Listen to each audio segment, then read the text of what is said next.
Bueno, padre, antes que nada, muchísimas gracias por haber aceptado esta entrevista. Usted para mí es un cristero de esta época, entonces es un honor Mm. tanto conocerle como que nos permita parte de esta entrevista. Eh, Podríamos, para consagrar este video al Sagrado Corazón de Jesús y al Corazón Inmaculado de María, nos diera una oración, padre. ¿Cómo no? Desde ya, desde ya. En el nombre del Padre, y del Hijo y del Espíritu Santo. Amén. Nos consagramos a la Santísima Virgen María, especialmente para que dirija nuestros pensamientos y nuestras palabras para poder hacer bien al prójimo con lo que vamos a hacer.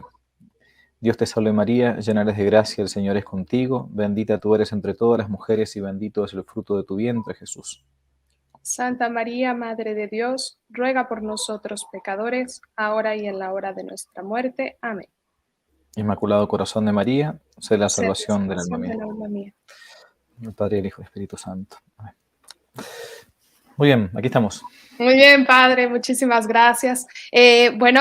Antes que nada, para los que de mi canal no lo conocen, que sería rarísimo porque yo siempre pongo en todas las recomendaciones de la cajita de descripción, siempre pongo algunos videos. Así que voy a hacer primero la presentación, ya que tiene un currículum extensísimo, como un digno representante de Cristo en esta tierra. El padre Javier Olivera Rabasi, fundador y director del sitio Que no te la cuenten, es sacerdote católico apostólico romano. Se graduó como abogado en la Facultad de Derecho de la Universidad de Buenos Aires.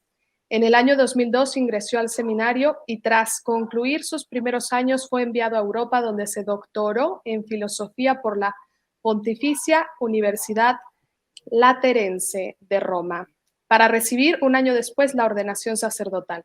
Se doctoró en Historia y es además profesor universitario en Ciencias Jurídicas y Sociales. Se desempeña como capellán de un establecimiento educativo de Buenos Aires y es además conferencista y profesor ordinario en el ámbito de filosofía, la historia y las lenguas clásicas. Es además autor de 10 libros y de varios artículos en publicaciones nacionales y extranjeras. Es miembro y número del cuerpo académico del Instituto de Investigaciones Históricas Juan Manuel de Rosas y cofundador de la Orden San Elías, una sociedad de vida apostólica que tiene por fin la misión ad gentes y el apostolado de la contrarrevolución cristera. Eh, este es el currículum más todas las obras. De la contrarrevolución cultural, ¿no? No Perdón, cristera. Sí, sí, sí. Ok, no pasa nada. No un pasa nada. errorcito porque bueno, Tranquila, sí, sí. tengo el libro aquí a un lado, entonces me confundí. Ok. Y bueno, justamente autor de 10 libros. Primero que nada, bueno, como le había ya dicho antes, le agradezco su gran ejemplo y entrega para ser un fiel representante de Cristo en esta tierra, que necesitamos tantos apóstoles como usted que estén dando esta guerra tan necesaria en los medios, que es donde muchas almas están lamentablemente claudicando o perdiéndose, ¿no? Yo tras mi conversión, yo era pagana, pasé a ser católica y encontré primero que nada el tesoro de la misa tradicional, allí me llevó Dios, en mis preguntas, en mis oraciones, y tras encontrar la misa tradicional, alguien me recomendó su canal, ya que le ayudé a un chico que estaba ayudando en la misión San Elías, ¿no? Entonces me Mm, recomiendan su canal y allí me entero de la historia de los cristeros. Para mí fue indignante como mexicana, porque es como cuando sabes que alguien te ha mentido toda la vida y mm, dices, ¿cómo es posible que el gobierno nos haya mentido así, que nos haya ocultado esta historia que pues es parte de nuestra esencia, de nuestras bases, de nuestra cultura, ¿no? Y más como pueblo católico, el no darse a conocer o prohibirse esta parte y más aún toda la historia que nos han ido como cambiando, ¿no? Para pues controlar, no me acuerdo qué filósofo decía, quien controla el pasado, era Mark Twain, ¿no? Quien controla el pasado controla el presente, ¿no? mm. Entonces, padre, bueno, ya dejaré yo de hablar y voy a comenzar con las preguntas. Claro que tengo aquí el libro de la Ujú, Contrarrevolución Cristera, que fue ujú. usted por su doctorado, ¿verdad? Este libro lo realizó. Exactamente. lo realizó tras su doctorado. Es un excelente resumen, se los recomiendo a todos, dejo el link en la descripción. Entonces, como sabemos, parte de la historia ha sido cambiada y tampoco voy a pedirle a usted que me repita todo esto porque tiene usted excelentes conferencias. A todos los que ven este video, les dejo los enlaces de las conferencias donde explica por qué se desató esto, ya que agotaron todos los medios, cómo todas las tácticas que se llevaron a cabo y gran parte de la historia que también yo en mi canal les he ido tratando de transmitir. Así que comenzamos a las preguntas tan ¿Cómo necesarias no? ahora. Más que nada, me gustaría que hablemos de vamos, tenemos todas las enseñanzas de la revolución, pero también es importante conocer la espiritualidad de los cristeros y por qué ser un cristero en esta época es tan importante. Entonces, pues tenemos, lamentablemente la historia cambiada dice que fueron unos rebeldes, ignorantes y fanáticos que se levantaron, al menos la historia oficial de los libros que te encuentras, no la real, hablo de la inventada, y nos encontramos como hombres como el beato Anacleto González Flores, que es brillante, tiene unos escritos que para mí todos deberíamos de haber leído. El plebiscito de los mártires, una joya para que actualmente los jóvenes pudieran tener esa riqueza. Creo que es un libro que todos debemos de leer. Entonces, para comenzar con esta serie de preguntas y nos transmita su enseñanza sobre el tema, la primera pregunta que le hago es, ¿cómo era la formación de los católicos en aquella época, desde el núcleo familiar hasta los que estaban en seminarios? Bien, bueno, la verdad que la primera palabra que uno tiene que definir bien es lo que dijiste antes, ¿no? O sea, la palabra cristeros. Muchos no saben que esa palabra comenzó siendo una especie de insulto. Los cristeros era la palabra que usaba el ejército federal en tiempos del presidente Calles, cuando se va a dar la primera cristiada se va a dar entre el año 1926 y 1929, porque va a haber una segunda, ya en la década del 30, posterior, menos numerosa y todo, pero el nombre de cristeros es puesto por los mismos soldados federales. Cuando los cristeros iban a pelear, como hacía poquito tiempo se había declarado la reyesía de nuestro Señor Jesucristo, ¿no? De la solemnidad de Cristo Rey, ¿no? De Cristo Rey del universo, ellos iban a la lucha de la pelea con el grito de Viva Cristo Rey, ¿no? Que hoy es muy común en México, se conoce, pero a veces algunos no saben de dónde viene. Bueno, mire justamente de aquella época. Y como iban a pelear a la batalla con el grito Viva Cristo Rey, comenzaron a decirle los Cristos Reyes a los cristeros, a los soldados, porque uno decía ahora soldados, en realidad eran civiles guerrilleros católicos, porque eso era técnicamente la cristiada fue una guerrilla católica, una contrarrevolución contra la revolución masónica, laicista, socialista, atea del presidente Calles, de México aquel entonces, para intentar quitar la religión de la vida mexicana. Y entonces, de Cristos Reyes quedó Cristeros, ¿no? Como apocopado, como resumido. Y la formación de un mexicano, yo no digo de un cristero, sino de un mexicano de principios del siglo XX, era impresionante. O sea, tenía la formación que puede tener un cura hoy, más bien, ¿no? Conocían muy bien su catecismo, conocían muy bien lo que era la moral católica. Yo en el libro que mostraste antes dedico un capítulo entero llamado así, La moral de un pueblo en armas. O sea, cómo era la moral de una mexicana y de un mexicano en tiempo de la cristiada. Nada que ver a lo que hoy quizás entendemos en nuestros países, tanto en México como en el mío, en Argentina, ¿no? Sabían lo que estaba bien y sabían lo que estaba mal. Quizás no todo el mundo estaba alfabetizado, o sea, quizás no todo el mundo sabía leer ni escribir, pero sabían lo principal, ¿no? En cuanto a la vida cristiana, lo principal.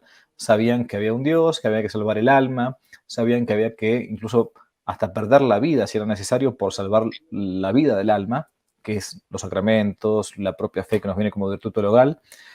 Y tanto es así que, pues, pongo un ejemplo ahora que se me viene a la cabeza, ¿no?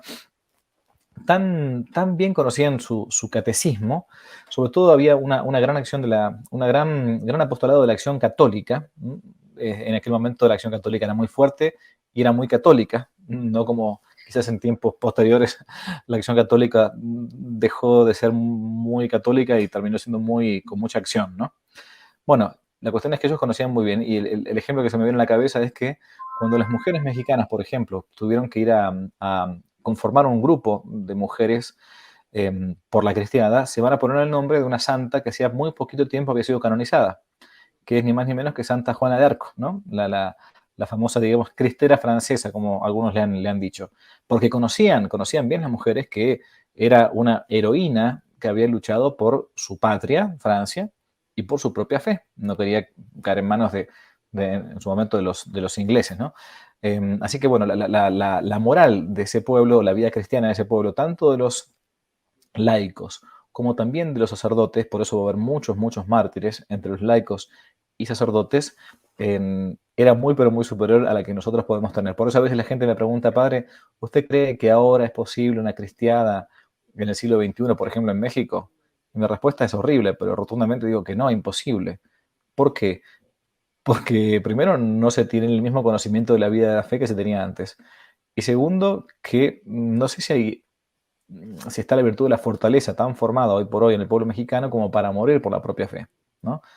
Tanto en México como, digo, en cualquier otro país, tenemos una mala formación catequética normalmente. Pero bueno, lo cierto es que el México del principio del siglo XX era un México no solamente 99% católico y 100% guadalupano, como se decía, sino muy, pero muy bien formado, que sabía por lo que valía la pena vivir y por lo que valía la pena morir. Excelente. Entonces, se les formaba bien desde pequeños y, por ejemplo, una de mis grandes dudas es los sacerdotes, ¿no? ¿Tenían otra formación en aquella época? Bueno, una formación mucho más sólida, a mi humilde entender, desde el punto de vista filosófico y especialmente teológico, ¿no? Sabemos que la formación lamentablemente ha decaído mucho en muchos seminarios. Ya el padre Castellani, que es un compatriota mío, sacerdote argentino, jesuita de los buenos, ¿no? ¿Verdad? Un gran escritor, decía en la década del 40 del siglo pasado, imagínate cuánto hace, ¿no? Que en aquellos tiempos los seminaristas no iban a estudiar, los que querían estudiar para ser sacerdotes, quiero decir, no iban a un seminario, sino que iban a un semiasnario, ¿no? Él criticando la década del 40, 50 del siglo XX, la mala formación que existía por entonces. Hoy por hoy, como todo ha decaído incluso a nivel cultural y de educación, un muchacho que a los 18, 20 años entra al seminario, entra ya con una bastante mala base de su colegio, de su escuela, aún si es un colegio católico, pongamos, ¿no? Entre comillas. Y a su vez viene quizás de una mala formación de su propia casa. Pero la misma formación de los seminarios hoy por hoy, en muchos lugares, no digo en todos lados, ¿no? Pero en muchos lugares deja bastante que desear. Esto es una crisis generalizada que cualquier sacerdote medianamente cuerdo lo va a poder decir. Creo que estaban mucho mejor formados los sacerdotes en tiempos antiguos que en tiempos modernos. Claro, y además la diferencia, ¿no? Que los sacerdotes en aquella época todos eran la misa tridentina tradicional o extraordinaria, la de siempre, ¿no? En todos Bueno, porque lados. en aquella época todavía no había existido el Concilio Vaticano II, no se había dado la llamada reforma litúrgica con la misa que hoy conocemos, digamos, en el 99% de las parroquias del mundo, es la misa que tenemos, digamos, ¿no? Entonces tenían ese modo de celebrar la Santa Misa. Pero bueno, yo esto siempre hago una salvedad, no te salva solamente el rito, la misa, ¿no? Porque si uno no tiene contenido, además de un rito, o sea, si la misa, que es el culmen de la vida cristiana, ¿no? El culmen de la cultura cristiana, es simplemente un rito, pero le falta es como todo el contenido, y bueno, es como que te falta algo. O sea, en todo caso ellos de hecho tenían un culto muy bueno, ciertamente, pero que con los años, en muchos ámbitos se dieron cuenta que era solamente un rito para muchos. Por eso que tenemos a muchos herejes en el siglo XX que celebran la misa tridentina. O sea, Taylor de Chardin, Runner, de Lubac, todos estos personajes modernistas del siglo XX celebraban la misa tradicional, digamos, ¿no? Y eso no lo salvaba. Por eso es una cosa y la otra, ¿no? Cierto, cierto. Además de que, bueno, actualmente vemos muchas devociones de todos tipos y novedades. ellos tenían, yo creo que otro tipo de devociones, ¿no? Yo leía mucho que al Sagrado Corazón de Jesús portaban su escapulario. ¿Qué nos podría contar sobre las devociones y qué hacían ellos para llevar esa vida espiritual? Bueno, los sacramentales siempre fueron muy recomendados por la Iglesia, ¿no? Los sacramentales no son sacramentos, sino que son vehículos que disponen a los sacramentos. ¿Qué son los sacramentales? Por ejemplo, el rezo del Santo Rosario, por ejemplo, el escapulario que yo tengo puesto, por ejemplo, usar del agua bendita, en fin, los sacramentales o las devociones también, la devoción a la Santísima Virgen María de Guadalupe, etcétera. Que para todo el pueblo mexicano de aquella época sabía que eso era un vehículo que a uno lo llevaba o lo disponía a las cosas de Dios. Eso no es un fin, sino que es un medio.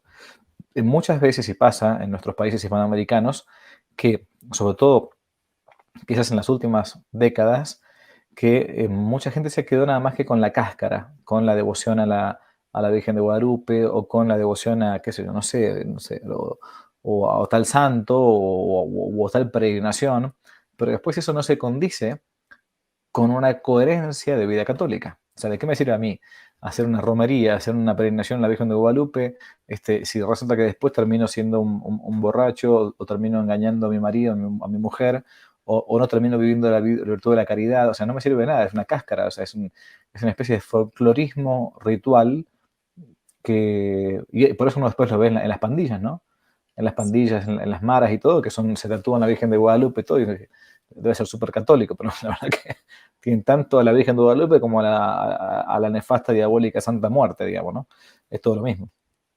Correcto, y justamente ahora que menciona esto, de esta congruencia que no hay, que algunos se llaman y no son, precisamente gran parte de lo que atacan era que, digamos, además de que dicen esto que mencioné antes contra los cristeros, se dice, la falsa historia dice que los cristeros fueron unos bárbaros que se dedicaron a matar por matar, a robar y a hacer cualquier barbaridad. Y por lo contrario, hasta donde yo he investigado en varios libros, incluyendo el suyo, habla de la preparación que ellos tenían y que llevaban una serie de leyes que no podían violar. ¿Cómo era esto? Bueno, había un reglamento cristero muy, pero muy duro, durísimo, la verdad que durísimo, porque la moral de vuelta de ese pueblo en armas era la moral de un pueblo católico. O sea, que esto no quiere decir, por cierto, ¿no? Que ningún cristero o ningún soldado católico en esta contrarrevolución contra el gobierno tiránico de Calles no haya cometido algún exceso. Obviamente que sí, obviamente, siempre se cita el famoso caso de un tren que fue donde hubo una represalia de parte de los cristeros hacia el gobierno, hacia el ejército federal, que fue quemado, incluso con algunas personas adentro y todo. O sea, esto no quiere decir que todo lo que se hizo fue impoluto y totalmente puro y sin ningún tipo de pecado ni mancha, ¿no? Por cierto que no. Lo que sí es verdad es que estaba súper legislado, reglamentado, el modo en que un soldado cristero tenía que ir a la batalla. Y como, por ejemplo, estaba prohibido el saqueo. Prohibidísima, bajo pena de muerte, el abuso o la violación de una mujer cuando uno se encontraba con un pueblo que era partidario del ejército federal, cosa que no era habitual, por cierto, porque la inmensa mayoría estaba con el ejército de liberación nacional o el ejército llamado libertador, que era el ejército cristero, ¿no? Pero había una pena, un reglamento, máxime cuando llegó al poder de las milicias cristeras el general Gorostieta, mucho más todavía, porque le dio un orden, le dio una estrategia, le dio un código, que no, uno no podía hacer lo que quisiera, ¿no? Entonces, y si lo hacían en el caso de hacerlo, era penado, y en algunos casos por la muerte. O sea, había pena de muerte entre los mismos cristeros si algún cristero cometía un delito grave. Eso no existía, al contrario, en el ejército federal. Yo me he encontrado con personas que tuvieron una tía abuela, una bisabuela, etcétera, que fueron violadas por las tropas federales. Y después tuvieron que llevar digamos, ese estigma toda su vida por haber sido favorable a los cristeros, ¿no?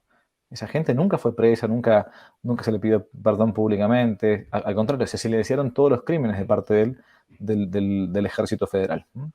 pero los cristeros tenían un código y había que respetarlo.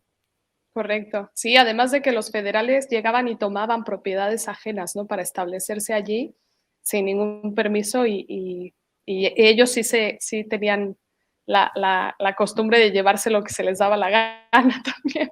Totalmente. ¿No? Entonces, bueno, justamente otra cosa que sabemos o que nos ha explicado excelentemente bien en sus conferencias es que los cristeros agotaron todos los medios pacíficos posibles antes de llegar al levantamiento de armas. Yo he tenido debate con algunos católicos que me justifican que está mal, que toda la guerra en la iglesia ha estado mal y que los cristeros cometieron un error porque está el mandamiento de no matarás y que porque Jesucristo siempre dio la otra mejilla y reprendió a Pedro cuando lo defendió y tal. Con ese argumento, que a mí me parece un tanto tirándole al lado protestante de interpretar a su manera las cosas, ¿usted cómo nos diría, cómo le contestaría a alguien que justifica que estuvo mal o que ha estado mal toda la guerra dentro de la iglesia? Bueno, que está en contra de lo que dice el Catecismo de la Iglesia Católica. O sea, el Catecismo, el número 2309, plantea en concreto y específicamente que hay guerras que se llaman guerras justas, ¿no? Que cuando se han agotado todos los medios, primero pacíficos y a su vez legales, después pacíficos e ilegales, etcétera, cuando hay una esperanza fundada del éxito, ¿m? Cuando hay un cierto consenso a nivel generalizado, de que tengo que repeler la acción de un contrario, la guerra justa, ¿no? O incluso más, hasta uno podría plantear en un tiranicidio. Esto se discute ya en toda la neoescolástica. Digamos, si alguien plantea esto y se dice católico, al menos habría que decirle que tiene que revisar al menos no el Concilio de Trento y el Catecismo de Trento, sino el actual Catecismo de la Iglesia Católica, numeral 2309, donde se habla puntualmente de la guerra justa, ¿no? En el caso de los cristeros es un caso arquetípico de cómo se intentaron agotar, y se agotaron, por cierto, todos los medios pacíficos y a su vez legales, por medio de recursos de amparo, por medio de firmas en un país de 15 millones de habitantes que había en México el México del año 1926. Se juntaron rápidamente, en apenas 2 semanas, casi 3 millones de firmas, que es una barbaridad, es una locura, es muchísimo, ¿no? Casi un tercio de la cantidad de habitantes. Los recursos de amparo fueron utilizados de modo higiénico, no servía para nada. Después se comenzó con la defensa pacífica, pero a su vez ilegal, como por ejemplo los paros, el boicot, en fin, bueno, no se compraba gasolina, no se iba al cine, no se compraba carne, las mujeres vestían de luto.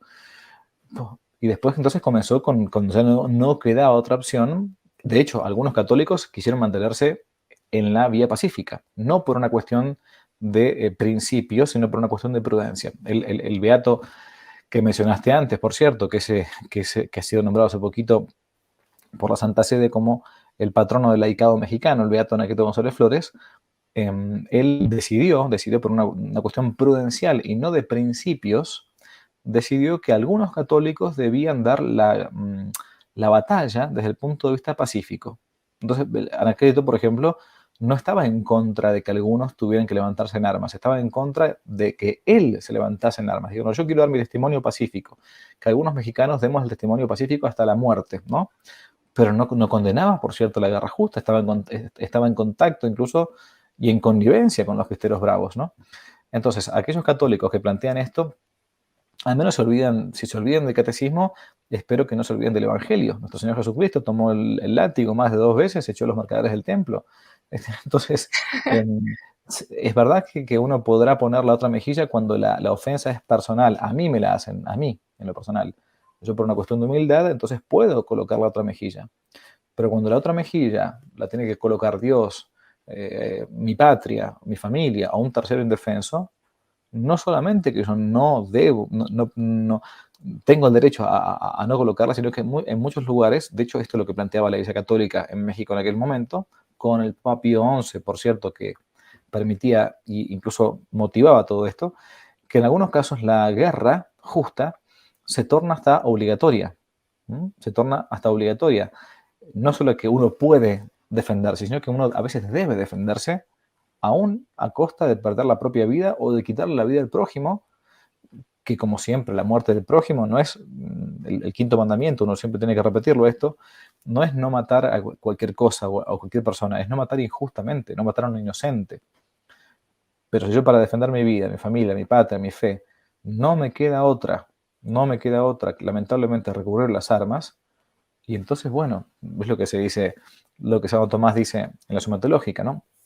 La muerte del otro no es buscada por sí misma, sino como defensa de la propia vida, o de la propia nación, o de la propia fe.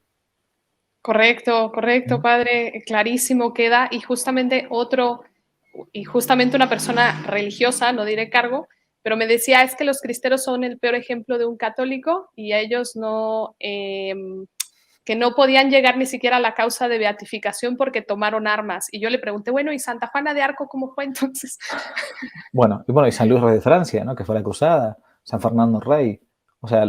lo que pasó fue que cuando fueron las primeras beatificaciones de los cristeros, y fue la primera tanda, año 1988, los primeros beatificados, en la Santa Sede se buscó específicamente no beatificar a ningún cristero que hubiese empuñado armas, pero no porque fuese algo malo per se, no porque fuese un pecado empuñar las armas. O sea, si no, reitero, habría que aniquilar todo el Antiguo Testamento, comenzando con David y Goliat. Habría que decir, no, David, la verdad que se equivocó. Tenía que haberle dicho a Goliat, mire, señor Goliat, no haga esto, porque usted es filisteo y no está oprimiendo a nosotros que somos judíos con el pueblo de Israel. O sea, la verdad que es insólito. Se planteó cuando fueron las beatificaciones y los procesos de beatificación de los primeros mártires cristeros, en que solamente se iba a beatificar a aquellos cristeros que no hubiesen empuñado armas. Pero esto por una razón puramente prudencial, es decir, política. ¿Para qué?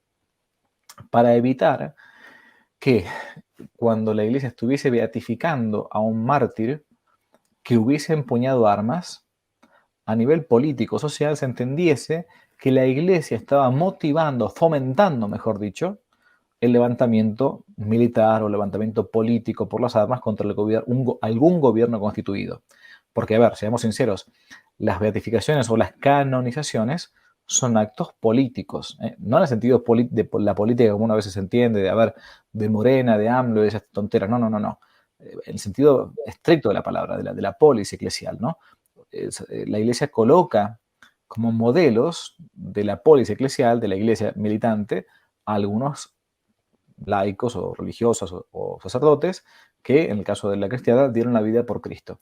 Entonces, si se colocaban ejemplos de gente que hubiese empuñado las armas, la iglesia entendía que el mundo moderno podía llegar a entender que la iglesia estaba como fomentando la guerra armada ante las dictaduras y los problemas que existían grandes, en fin.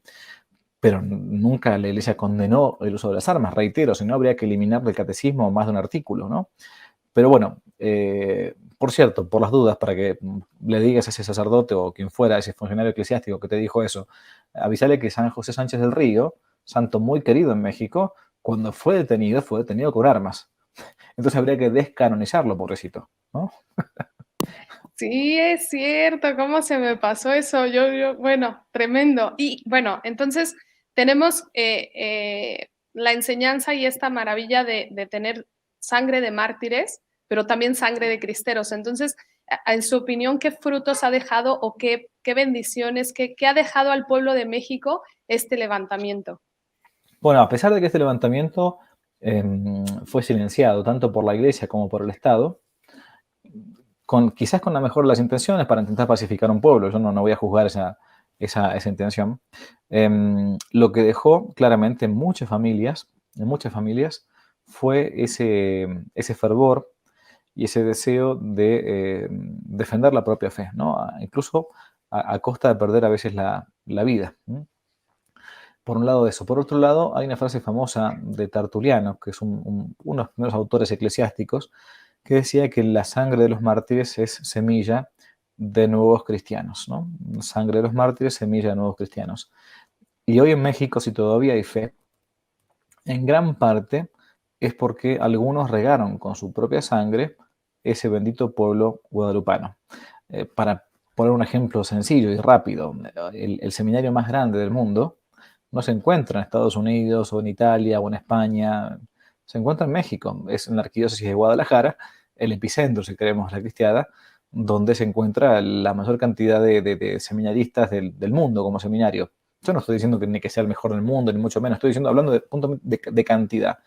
Entonces, las vocaciones sacerdotales que surgieron a partir del conflicto religioso entre la Iglesia y México, entre la Iglesia y el Estado mexicano, hizo que después de casi 100 años, estamos a 4 años, año 2022, estamos ahora a 4 años de cumplir 100 años del inicio de la cristiada, hace que todavía hoy, en el epicentro del estado de Jalisco, de la cristiada, tengan el seminario más grande del mundo, a nivel de cantidad de seminaristas. Y esto no es poca cosa, cuando en muchos lugares escasean vocaciones sacerdotales. Wow. Y además de que aún tenemos iglesias abiertas, ¿no? Porque Correcto. pertenecerían al gobierno y estaría haciendo lo mismo que hizo con todo lo que le quitó a la iglesia, museos, Exacto. antros, tuburios, lo que quiera. Tal cual. Y sí, Y, porque las iglesias pasaron a hacer eso, ¿eh? Pasaron a hacer prostíbulos en tiempos de calles, ¿no? Estoy hablando. Hospitales, establos. eh, la verdad que regimientos, cárceles, eso pasaron a ser los templos en México a partir de la ley Calles. correcto. Y bueno, en mi opinión, cuando alguien te oculta algo es por miedo.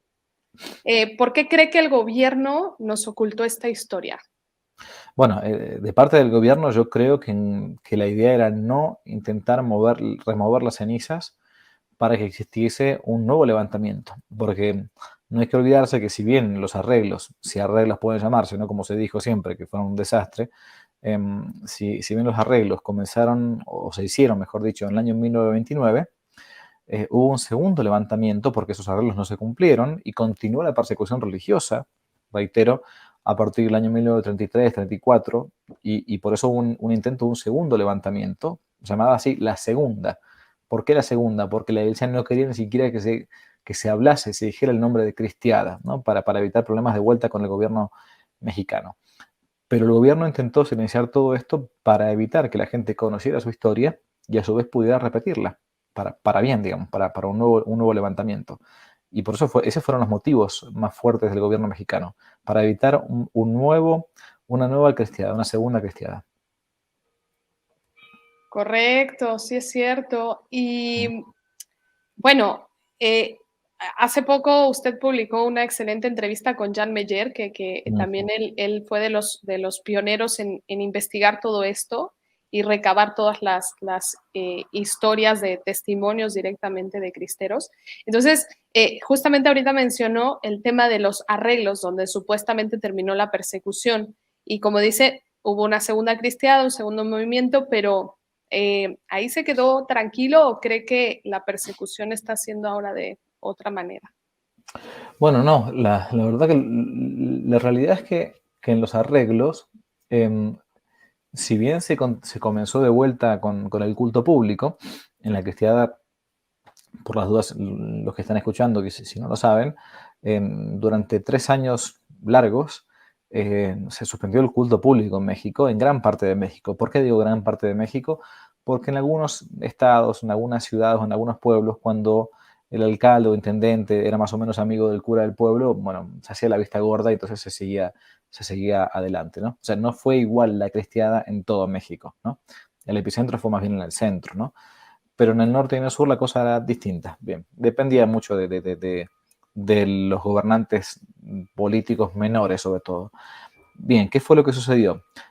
Cuando esos arreglos, entre comillas, se dieron, se planteó que la ley Calles, esta ley penal, no se iba a aplicar, que la ley iba a quedar escrita, pero que el gobierno no iba a aplicar esa ley, que iba a quedar como en suspenso. Era un modo de evitar decir que el gobierno había perdido, porque la verdad después de 3 años de una pelea contra civiles que no venían ganando, sino al contrario venían perdiendo, parecía un fracaso si encima en los arreglos se terminaba derogando o anulando esa ley famosa. Bien, lo que sucedió entonces es que esa ley quedó y quedó en adelante, hasta la década del 90, si no me equivoco, del siglo pasado.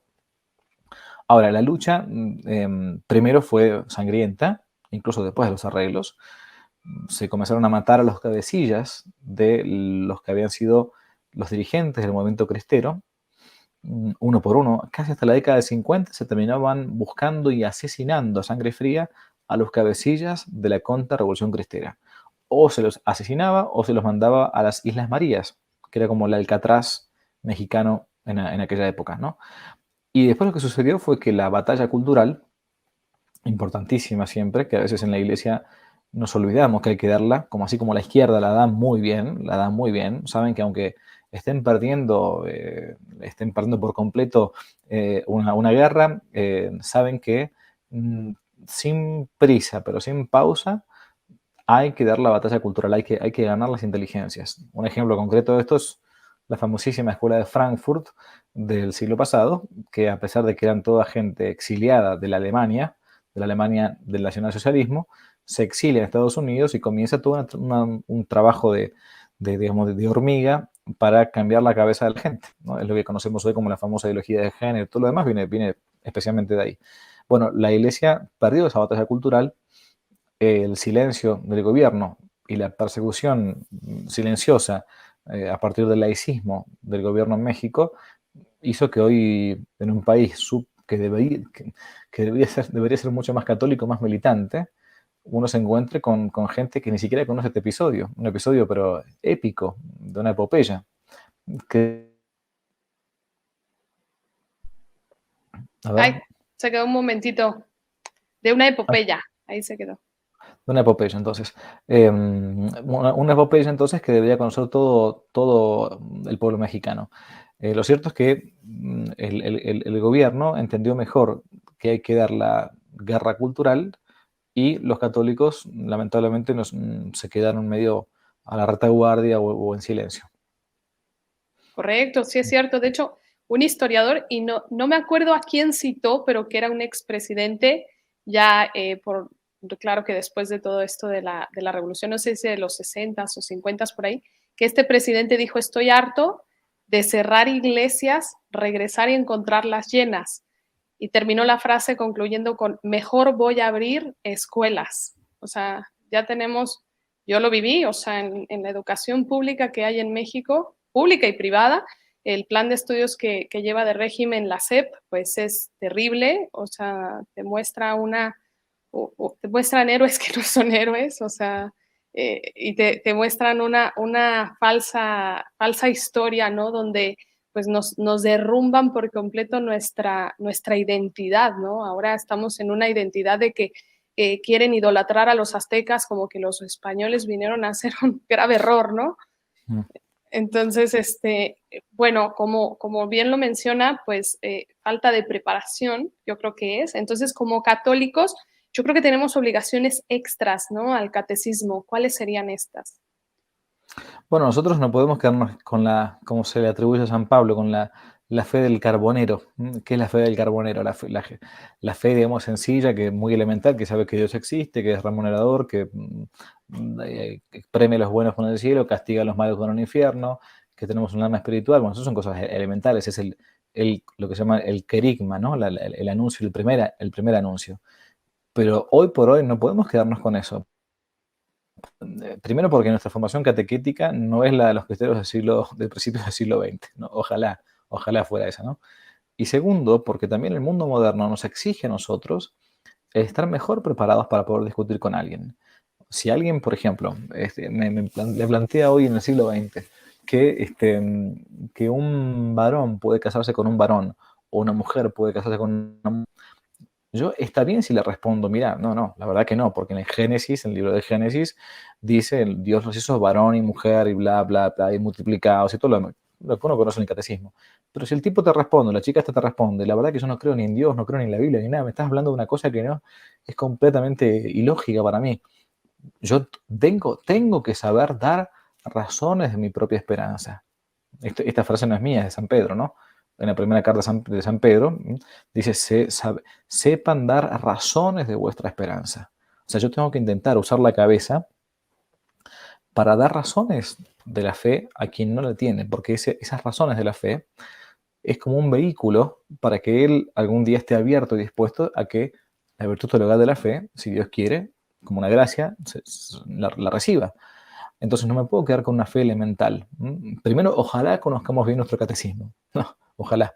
Yo estoy dando una serie de clases llamadas de catequesis para bárbaros, ¿no? Porque yo considero que somos todos bárbaros bautizados. No tenemos ni idea de nuestra propia fe. Por empezar, si uno le pregunta a una persona que le diga los 10 mandamientos, probablemente no te lo puedo decir en orden, realmente, ¿no? Hasta yo he conocido curas que no te lo pueden decir en orden. Mira.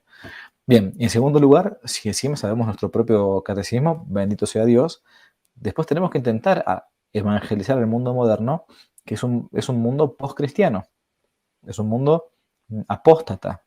Entonces tenemos que intentar aplicar la cabeza a las cuestiones de fe, ciertamente, pero también conocer nuestra historia. La historia, decía Cicerón, es maestra de la vida. Por lo tanto, si yo conozco algo de la historia, por ejemplo, de la cultura cristiana, de la iglesia o de Occidente, voy a poder responderle mejor a la gente, ¿no? Y saber dar razones de mi esperanza. Bueno, eso es lo que realmente es lo que uno intenta hacer humildemente desde el espacio de que no te la cuenten. No ir directamente a la fe puramente, sino buscar lo que se llama en teología los preámbulos de la fe, lo que permiten que esa fe sea sólida. Correcto, es cierto.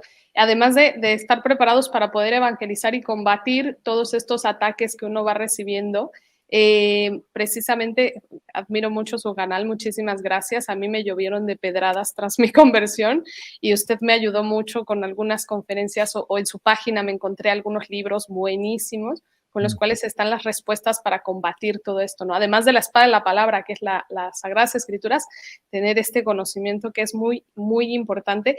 Y también como católicos, yo me he encontrado algo tremendo, que me he encontrado una falsa obediencia porque obedecen cosas que es un atropello y que desconocen que hay que obedecer a Dios antes que a los hombres, ¿no? O sea, dicen, es que ya lo dijo el cura y ya es su palabra y es absoluta. Y yo les digo, no, hay un código de derecho canónico, no pueden ir sobre los mandamientos de Dios, o sea, sería un clericalismo y estamos viendo todo tipo de abusos litúrgicos desde sacerdotes que imponen cierta manera de comulgar y yendo totalmente en contra de la tradición de la iglesia del código de derecho canónico.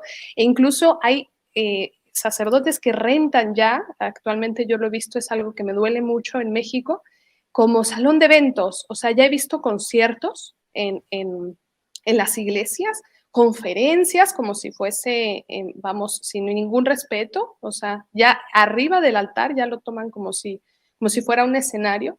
Entonces, ¿qué acciones debemos de tomar y qué preparación debemos de llevar para hacer algo al respecto sobre estos abusos que estamos viendo dentro de nuestra iglesia? Bueno, lamentablemente los abusos existieron siempre, ¿no? O sea, desde el pecado original en adelante nos encontramos con que uno puede hacer buen uso o mal uso de todo, hasta de las cosas sagradas, ¿no?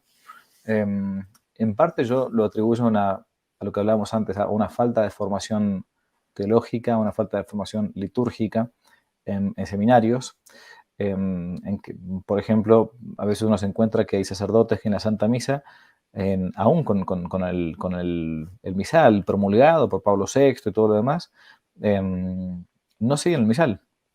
O sea, celebran la Santa Misa y en muchos lugares, en muchos momentos de la misa cometen a menos ilicitudes, ¿no? Es decir, no siguen ni siquiera lo que está escrito, en lo que está prescripto en el rito, en el ritual de la misa de Pablo VI, la misa en español, que todo el mundo, nosotros conocemos todo el mundo. Y al punto tal que en algunos casos uno se puede ir a una parroquia y después se va a otra parroquia y le parece que está en dos religiones distintas, porque el cura se cree a veces algunos curas se creen con derecho a innovar y a decir lo que se les viene a la cabeza en el momento, pensando que en realidad la misa no es tanto el culto, el santo sacrificio de la misa, es el mismo sacrificio de la cruz realizado de modo incruento en el altar para la salvación de los hombres, ¿no? Sino que es una especie de show, o como hace poquito decía un actor que se convirtió hace poco al catolicismo, ¿no? Una especie de producto que hay que vender, digamos, ¿no? Entonces que el cura tiene que hacer como divertida la misa para que la gente no se aburra, entonces le quiere vender un producto. La verdad que... entonces, bueno, yo lo atribuyo a una falta grave de formación teológica y a su vez litúrgica. ¿Qué hacer un laico? Y la verdad, un laico tiene que intentar primero hacer para mí el apostolado de la amistad con esos curas, que cuando uno se va haciendo más viejo, más grande, se da cuenta que no lo hacen por malo, sino porque no tuvieron una buena formación. Y yo conozco que en muchos casos, cuando uno le muestra con caridad y con paciencia a un sacerdote, bueno, que quizás esto no estaba bien o esto no es lo que de hecho ha mandado a la iglesia siempre y todo, hay un cambio, hay un cambio. Si a uno le va a escupir las cosas así de frente nada más a la bestia, lo que probablemente consiga, como todos somos orgullosos, y cuando nos corrigen, nuestra primera impresión siempre es como defendernos, digamos, ¿no?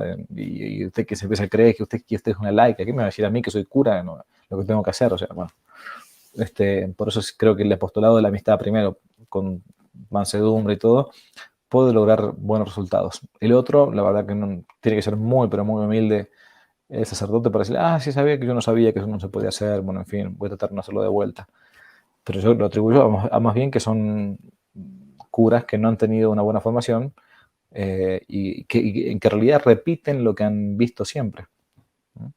Cierto, cierto. Y como decía San Pío X, el que conociendo el mal no lo combate es cómplice. Entonces algo tenemos que hacer y bien si no acepta la corrección fraterna, bueno, buscar otro Bueno, sacerdote, ¿no? Pero totalmente. permanecer dentro de la iglesia, no claudicar, no Tal irnos, cual. Sí, sí, totalmente. porque también es Sí, un sí. martirio espiritual padecer de este tipo de Totalmente. sufrimientos. Claro que sí. Sí, sí, sí. Sí, bueno, y en la actualidad, vamos, podemos ver muchas armas. Ya vemos que en la Iglesia Católica, pues muchos se salen precisamente por ver este tipo de situaciones o sufrir este tipo de martirios, no los aguantan y se salen.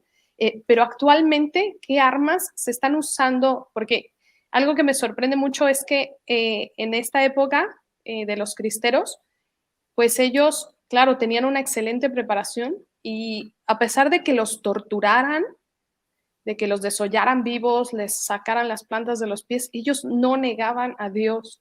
¿Qué estamos viendo actualmente que tantos están negando a Dios? ¿Cuáles son las armas actuales? Bueno, las armas actuales son las de siempre, ¿no? Creo que son los sacramentos, ¿no? La vida sacramental, la confesión frecuente, la comunión, siempre que se esté en gracia de Dios y todo. Y después la formación, o sea, la formación para la acción. Antes hablábamos de la acción católica, ¿no? Para que haya una verdadera acción que sea católica, hace falta primero ser católico. Entonces, primero está en este orden la oración, la vida del alma. Si uno no reza, el hombre que no reza es como un animal que no respira. Después está la formación, en ese orden. Y por último, la acción, ¿no? Pero no podemos querer actuar si no sabemos qué vamos a hacer, ni qué vamos a defender, ni cómo vamos a actuar, ¿no? Ni cómo vamos a defendernos. Por eso la vida espiritual, que es la vida no solamente, cuando yo digo oración, no estoy hablando nada más que puramente de la oración vocal o el rosario, todo esto, sino me refiero de modo genérico a la vida espiritual, ¿no? La vida de los hábitos, la formación de virtudes. Si yo pasa un año y no adquirí una virtud nueva, entonces perdí el tiempo. Si en el año que pasé, esta es una frase famosa de San Felipe Neri que me gusta mucho meditar, ¿no? Si al menos una virtud por año consiguiéramos, rápidamente seríamos santos. Wow. Pero a veces ni nos preocupamos en adquirir una virtud en toda la vida. Entonces, Sí, en el ámbito de la vida espiritual, si yo soy soberbio, tengo que sí, intentar trabajar la virtud de la humildad, la que es contraria. Si yo soy iracundo, tengo que intentar trabajar la virtud de la mansedumbre. Porque si yo no aprovecho esta vida para santificarme, estoy perdiendo el tiempo. No tiene ningún sentido sí, esta vida. Entonces, la, cierto. la- la- la oración o la vida espiritual, después la formación, o sea, leer. Hoy por hoy nadie, o ver o escuchar un audiolibro, si yo no tengo el hábito de lectura mientras voy al trabajo o a la universidad, lo que fuere, en la casa, la ama de casa. Hoy por hoy no hay excusas para no formarse. Todo el mundo tiene un teléfono, todo el mundo tiene acceso a internet prácticamente, salvo que uno esté metido en el campo, no sé, en la selva, puede ser. Entonces, Cierto, formarse con gente sí, seria. cierto. Y Y, después el y, apostolado, sí. perdón, el apostolado. Lo El interrumpí, pensé apostolado que que, había. que- que es la acción católica, ¿no? Es ser apóstoles ahí donde Dios nos puso. Correcto, exacto. Ir y evangelizar. O sea, Totalmente. tenemos que no Exacto. solo buscar por nuestra alma, sino por la salvación de los demás. Correcto. Ujú. Entonces, buenísimo. ¿Y cómo, vamos, quería formular la pregunta y creo que no la formulé muy bien la anterior? Era, em, anteriormente hacían que negaran a Dios estos perseguidores que para mí son títeres del mismo maligno. Entonces, Mm, actualmente estos no han desistido, cambiaron las estrategias, en mi opinión, ¿no? O sea, la sí, cristiada claro. sigue, pero actualmente son muchas más las almas que se están perdiendo, ni cuenta se están dando, ¿no?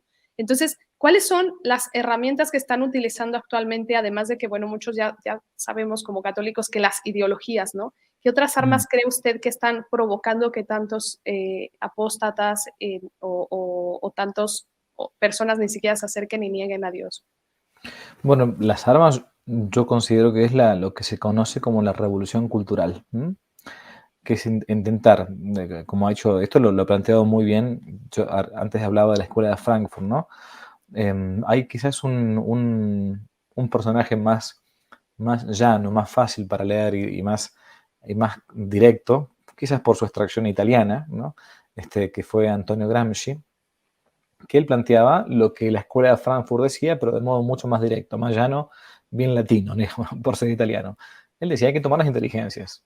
El marxismo no basta con que tome el poder, porque si uno tiene como en un corset, digamos, apretada a la gente bajo el comunismo, en algún momento va a querer abrirse ese corset y va a querer explotar. Lo que pasó en la Rusia comunista o en Cuba o en Venezuela, hay gente que se sigue rebelando por más que se han tomado el poder los dictadores, ¿no?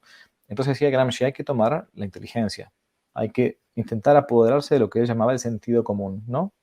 Que el sentido común no es como decimos nosotros, bueno, este tipo tiene sentido común, bueno, entonces entiende lo que está bien, lo que está mal, no. El sentido común, decía Gramsci, es la filosofía de los no filósofos. Es como la cultura, esa atmósfera en la que uno está inmerso, entonces bueno, uno va pensando según lo que la cultura te va diciendo, ¿no? Y en esto, la guerra entonces al día de hoy va por el ámbito cultural, que por cierto, siempre, de fondo, toda guerra cultural siempre implica una guerra teológica, ¿no? De fondo, siempre es religiosa la cosa al final de cuentas. Pero tomando la cultura, tomando los medios de comunicación, las películas, las series, los libros, la educación, aún también la vida, en algunos lugares, la vida religiosa, ¿no? Ha habido infiltrados incluso en algunos seminarios y hay ocupas eclesiales también que parece que quieren minar desde adentro la iglesia. Bueno, todo esto es una estrategia del maligno con M mayúscula en todo caso, para intentar destruir lo que es finalmente, al final de cuentas, la vida cristiana. Porque acá es, o se está con Cristo, o está contra Cristo, no hay un punto medio. El que no está conmigo, desparrama, dice Jesús, ¿no? Es cierto, totalmente cierto. Y justamente esta gran enseñanza que tenemos de los cristeros que parecía que tenían todo perdido y Ujú. tuvieron fe, que justamente ese es el creerle a nuestro Señor Jesucristo cuando dijo el mal no prevalecerá, ¿no? Y nos Ujú. enseñó que así como Él daba la vida y muchos de sus apóstoles la dieron, también hubo quien la traicionó.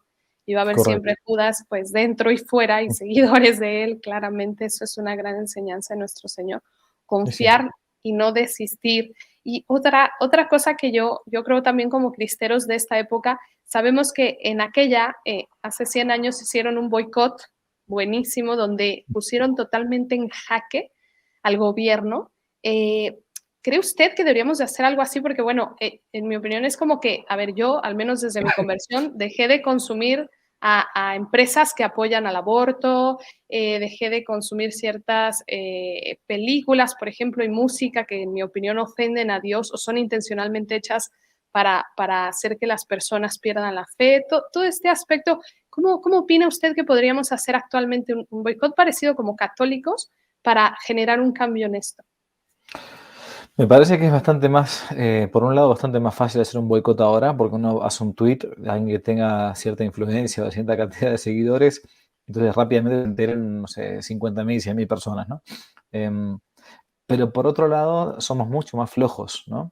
Entonces voy a poner un ejemplo, Starbucks, ¿no? La famosa esta cadena de café y qué sé yo, que ahora cuando plantearon el tema del aborto en Estados Unidos y derogaron el famoso fallo Roe versus Wade, Starbucks dijo, bueno, nosotros vamos a pagarle el pasaje, el ticket de avión de Estados Unidos a Canadá o al estado que sea donde todavía se puede hacer el aborto a nuestros empleados, ¿no? Que quieran abortar. Entonces uno dice, bueno, vamos a hacer un boicot contra esta compañía nefasta. Por más que el café sea rico o feo, no importa, eso es otro tema. Bueno, lo cierto es que después como somos flojos, uno dice, bueno, después no importa, nos tomamos un cafecito, qué problema hay? Es como que no está la conciencia, creo, de todo el mundo em, tan fuerte como para llevar adelante un boicot de estas magnitudes, porque a su vez uno no lo ve. O sea, uno dice, bueno, perfecto, algunos están abortando, pues yo no veo el aborto, no pasa en la puerta de mi casa. En la época de los cristeros, ellos veían cómo estaban tomando sus templos. Ellos veían cómo estaban transformando a la parroquia en la que uno se había bautizado, había tomado la comunión, o sus papás se habían casado, la estaban transformando en un establo. Lo veo con mis propios ojos. Entonces, con la gente de mi barrio, la gente de mi pueblo, de mi ciudad, hagamos un boicot para que estos tipos se vayan, ¿no? En ese sentido, es bastante más eh, difícil hoy en día. Quizás el modo de hacerlo es comenzar a dar, acá se habla mucho en mi país del escrache. Escrachar a alguien significa exponerlo públicamente, ¿no? Exponer públicamente la maldad de estos tipos en las redes sociales, que hoy por hoy son como los areópagos modernos, son como las vidrieras modernas. Creo que un modo de hacerlo es, no me gusta la palabra porque es bien comunista, pero bueno, lo voy a decir, visibilizando las maldades de estos tipos, ¿no? Haciendo visible las maldades de esta gente que busca realmente no solamente la destrucción del cristianismo, sino por eso mismo la destrucción del mismo género humano, porque al final de cuentas no hay ninguna religión, el resto son falsas, ninguna religión que eleve más al hombre que el catolicismo. Sí, es cierto, totalmente. Pero bueno, los pocos que estemos conscientes y despiertos, pues no consumir ni siquiera productos que tengan indirectamente algo con el aborto, ¿no? Ni siquiera, ni lejos, mejor, ¿verdad? Mm. Ujú. Entonces, bueno, justamente Anacleto González Flores decía oración y acción, ¿no? Porque muchos católicos ahora, como él en el plebiscito de los mártires le cita que muchos son nada más de la iglesia y ahí se quedó nada más hasta ahí son católicos, o creen que solo orando, pero también Dios necesita de nuestra acción, ¿no? Entonces, ¿cuáles son las recomendaciones de usted? Usted ya me dijo que debemos de llevar una vida sacramental, una vida espiritual y tal. Además de esto que le dije de llevar acción, ¿qué le recomendaría a los que ya más o menos están despiertitos hoy para que tomen acciones contra esta guerra cultural? Bueno, hay una frase en la escritura que dice, ay del solo, ¿no? Ay del que se queda solo. ¿No? Y aparte de la escritura, decía Aristóteles, ¿no? Que la soledad es para las bestias o es para los dioses, pero no es para los hombres. Yo creo que hay un ámbito que uno tiene que intentar reconstruir o construir si todavía no lo tiene, que son pequeños como bolsones de cristiandad, ¿no? Son pequeños grupos donde el Estado no puede tocarlos, no puede meterse, ¿no? Hasta el día de hoy eso es imposible, es intocable, que son los grupos de amigos, ¿no? Los grupos a veces pueden ser grupos parroquiales o grupos no hace falta que sea ni siquiera parroquial, gente que quiera formarse bien o buenos matrimonios, ¿no? Que por una causa en común, por ejemplo, la educación de sus hijos, por ejemplo, el fortalecimiento de la propia fe, por ejemplo, un apostolado en común, eh, hagan ese intento de compartir su fe en comunidad, pero no en comunidad como a veces se escucha ver los progres, la comunidad, los progres, no. Realmente, ¿no? Principios en común y acciones en común, ¿no? ¿Por qué? Porque el hombre, nos gusta o no, es un animal social. Decía de vuelta Aristóteles, es un animal político, ¿no? Político significa que se realiza en la polis, ¿no? No que está en el comité y en el sindicato, no. Se realiza en sociedad. Y por eso necesitamos, para poder mantenernos también en nuestra propia fe y apoyarnos mutuamente, esa vida comunitaria, esa vida en común con otros que están en la misma, que están peleando en la misma, que están intentando educar a sus hijos en este mundo perverso y todo. Porque si uno se queda solo, después termina desesperanzándose o entristeciéndose o sintiéndose que se siente un marciano, ¿no? Bueno, está bueno darse cuenta que hay un montón de marcianos que viven en el planeta Tierra. Eso. Es cierto, padre, pues muchísimas gracias. Nos deja una gran enseñanza de por qué ser cristeros en esta época en la que, bueno, muchos ni cuenta se están dando de las armas y es un momento en que despertemos a nuestros hermanos de ese letargo, ¿no? Y justamente la palabra de Dios en estos tiempos para esta iglesia en Apocalipsis nos dice, ojalá seas frío o caliente, porque por ser tibio te vomitaré de mi boca, ¿no? Está en juego nuestra salvación y ya no es momento de tibiezas, así que, Así es. como decía Santa Catalina de Siena, como decía, estamos, gritad con 7,000 lenguas, que por eso el mundo está pudriéndose, ¿no? Es hora de actuar, además de orar. Buenísimo, Padre, le agradezco infinitamente este tiempo, esta entrevista. Espero que sea primera de muchas, porque yo tengo muchas cosas que le quiero preguntar, pero ya no le quito más de Bueno, su tiempo. Padre, muchísimas gracias. ¿Quiere agregar algo? no, simplemente agradecer. También muy buenos los videos que hace Montserrat. Yo a veces los veo con su moto y todo, visitando los lugares de los cresteros. Vale la pena que también que se recomienden, vale la pena. Muy bueno. Muchísimas gracias. Para mayor gloria de Dios, Padre. Buenísimo, muchísimas gracias. Y bueno, en la cajita de descripción les dejo a todos el canal, obviamente. Recomendaciones, Padre, si usted podría mandarme algunas recomendaciones de libros de historia de México, de escritores realmente buenos, para que muchos de mis compatriotas comiencen a estudiar como debe de ser. Y bueno, pongo en la cajita de descripción también su canal, donde van a encontrar material buenísimo. Entonces, pues ahora sí que si vieron ya, llegaron hasta este final, les agradezco mucho. Y no se olviden de suscribirse, compartir y hacer que esta semilla de fe, esperanza y caridad llegue a tierra fértil. Dios los bendiga a todos. Y que viva Cristo Rey. Que veo que es Rey Santa María de Guadalupe. Adiós. Vivan. Viva. Gracias, Padre.